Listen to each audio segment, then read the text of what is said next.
turn my head off, wishing these memories will fade and never do. Turns out people lie. They said to snap your fingers, as if it was really that easy for me to get over you. I just need time. Snapping 1, 2, where are you? It's you in my heart. Snapping 3, 4, don't need you here anymore.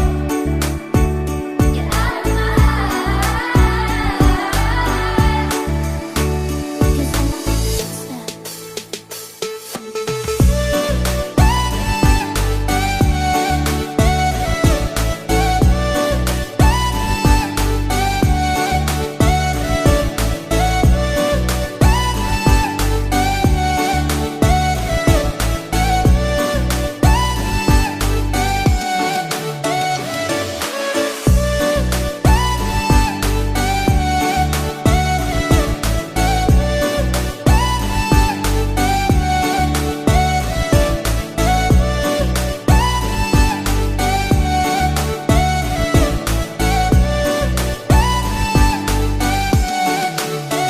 I'm writing a song, so this is the last one.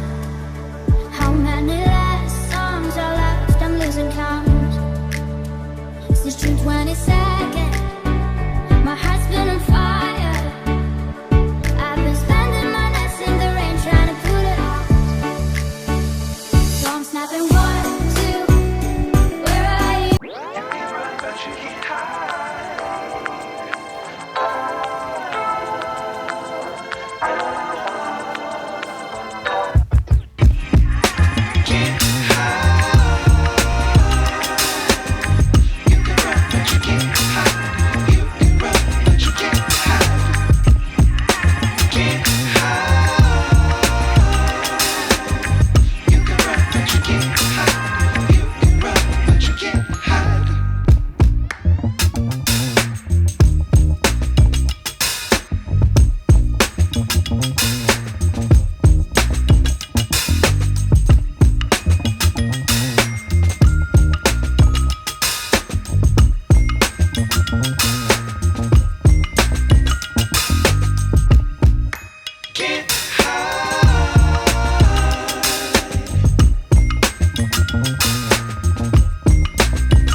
Gerald Kennedy, do solemnly swear that you will faithfully execute the office of President of the United States. that I will faithfully execute the office of President of the United States And will, to the best of your ability, and will, to the best of my ability, preserve, protect, and defend the Constitution of the United States. preserve, protect, and defend the Constitution of the United States.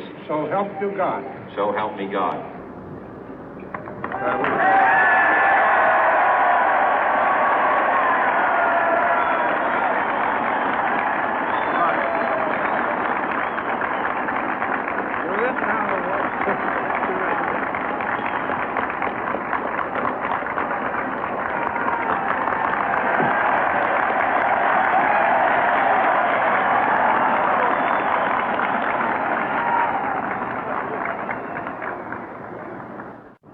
Vice President Johnson, Mr. Speaker, Mr. Chief Justice, President Eisenhower, Vice President Nixon, President Truman, Reverend clergy, fellow citizens. We observe today not a victory of party, but a celebration of freedom, symbolizing an end as well as a beginning, signifying renewal as well as change. For I have sworn before you and Almighty God the same solemn oath our forebears prescribed nearly a century and 3/4 ago.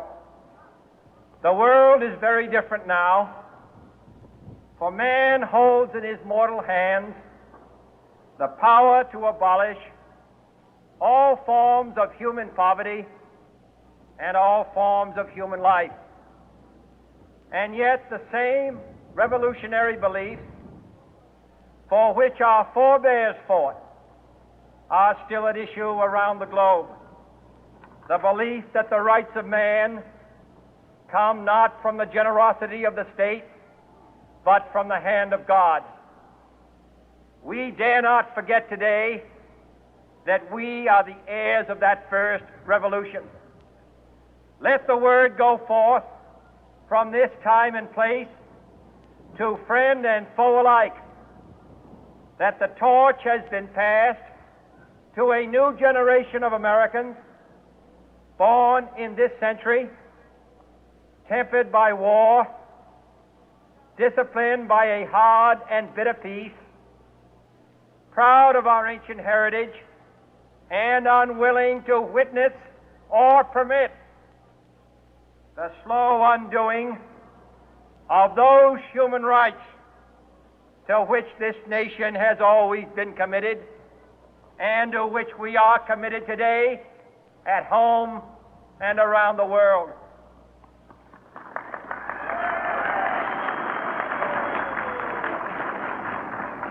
Let every nation know, whether it wishes us well or ill, that we shall pay any price, bear any burden, meet any hardship, support any friend, oppose any foe to assure the survival and the success of liberty.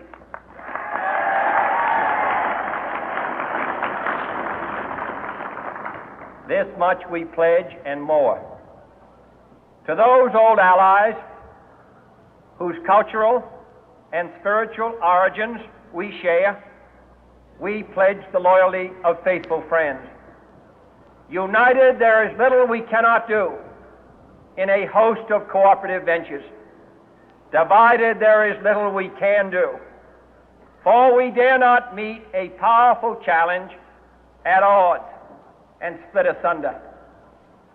To those new states whom we welcome to the ranks of the free, we pledge our word that one form of colonial control shall not have passed away merely to be replaced by a far more iron tyranny. We shall not always expect to find them supporting our view, but we shall always hope to find them strongly supporting their own freedom, and to remember that in the past, those who foolishly sought power by riding the back of the tiger ended up inside.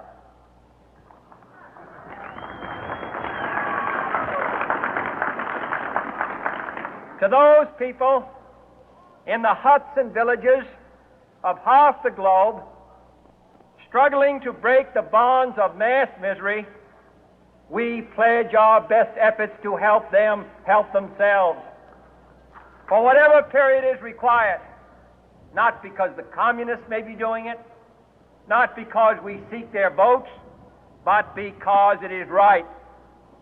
If a free society cannot help the many who are poor, it cannot save the few who are rich.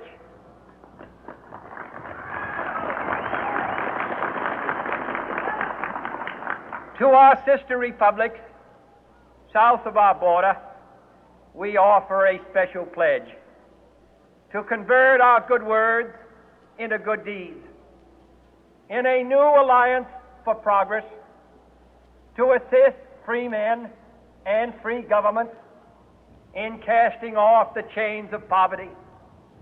But this peaceful revolution of hope cannot become the prey of hostile powers.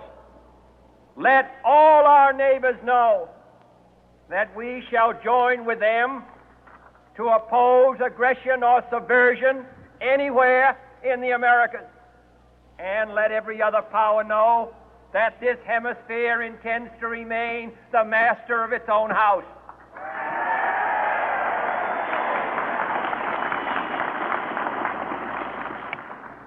To that World Assembly of Sovereign States, the United Nations, our last best hope, in an age where the instruments of war have far outpaced the instruments of peace, we renew our pledge of support to prevent it from becoming merely a forum for invective, to strengthen its shield of the new and the weak, and to enlarge the area in which its writ may run.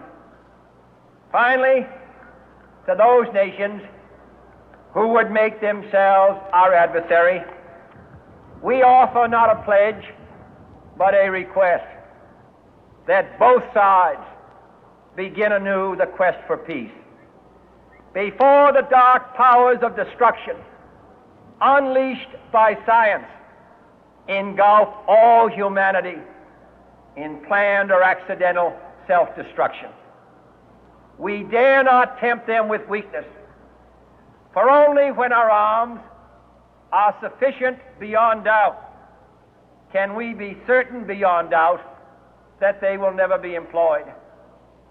But neither can two great and powerful groups of nations take comfort from our present course, both sides overburdened by the cost of modern weapons, both rightly alarmed by the steady spread of the deadly atom, yet both racing to alter that uncertain balance of terror that stays the hand of mankind's final war.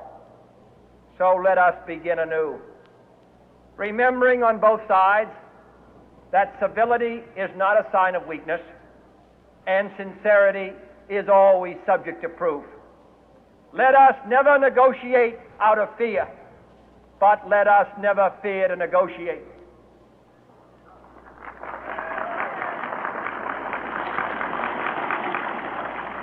Let both sides explore what problems unite us, instead of belaboring those problems which divide us.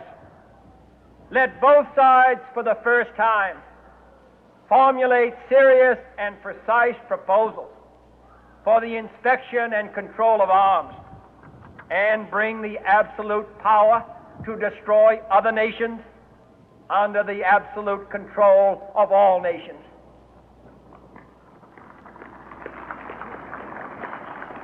Let both sides seek to invoke the wonders of science instead of its terrors. Together, let us explore the stars, conquer the deserts, eradicate disease, tap the ocean depth and encourage the arts and commerce. Let both sides unite to heed in all corners of the earth the command of Isaiah to undo the heavy burden and let the oppressed go free. And if a beachhead of cooperation may push back the jungle of suspicion, let both sides join in creating a new endeavor, not a new balance of power, but a new world of law, where the strong are just and the weak secure and the peace preserved. All this will not be finished in the first 100 days, nor will it be finished in the first 1,000 days, nor in the life of this administration, nor even perhaps in our lifetime on this planet. But let us begin.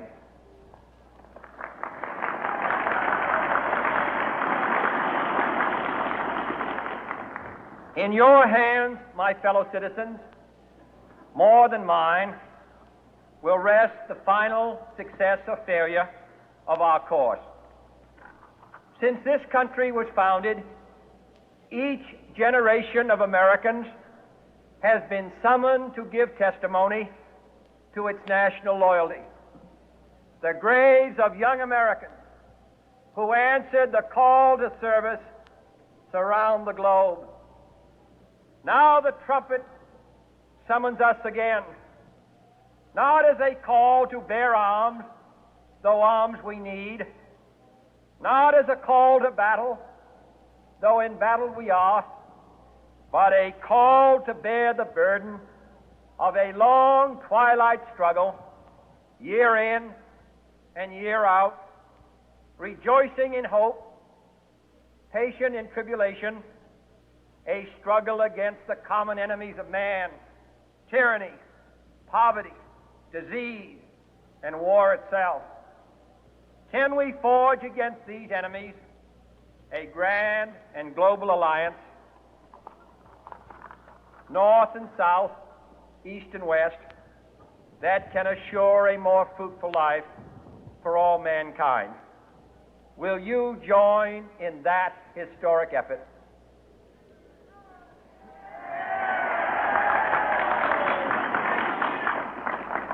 In the long history of the world, only a few generations have been granted the role of defending freedom in its hour of maximum danger. I do not shrink from this responsibility. I welcome it.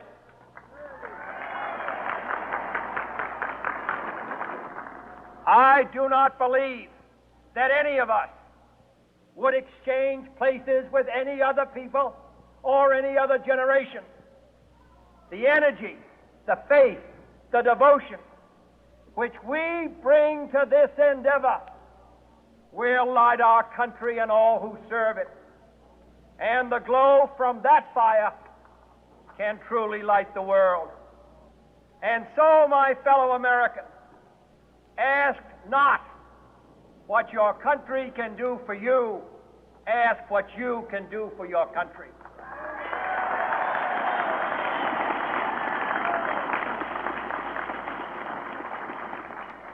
My fellow citizens of the world, ask not what America will do for you, but what together we can do for the freedom of man.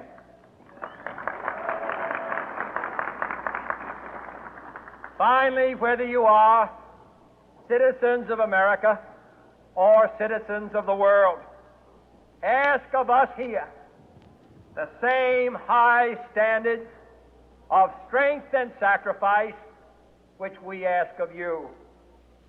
With a good conscience, our only sure reward, with history the final judge of our deeds, let us go forth to lead the land we love, asking His blessing and His help, but knowing that here on earth